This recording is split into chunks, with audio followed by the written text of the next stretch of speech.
Okay, so it's probably been about 5 minutes, and this smells really fragrant and buttery, and it's still bubbling away. The water is still being evaporated off, boiling off. But because I'm standing here and I want something to do, and you may feel the same way while you're clarifying butter, you can go ahead and start removing the scum, the whey protein. So you can just skim that off. You don't have to do that now. You could just leave it, but I just figure I might as well do it. In French cuisine, they call this dépouillage, which is skimming the scum. Oftentimes when you're making soups and stocks, it's the impurities that always come to the top, which the impurities in this instance are the milk proteins that we are trying to avoid.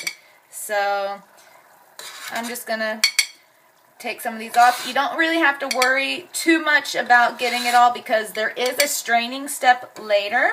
We'll be straining it. You can strain it through a butter muslin or cheesecloth or coffee strainer. I've got a couple of tea bags that I've got a lined little bitty strainer with, and so once this has finished boiling all the water off and browning the proteins in the bottom, I'll strain it through here into my jar and be left with just the liquid gold portion of our ghee. But anyway, so yeah, I'm just going to sit here and dépouillage while this bubbles up.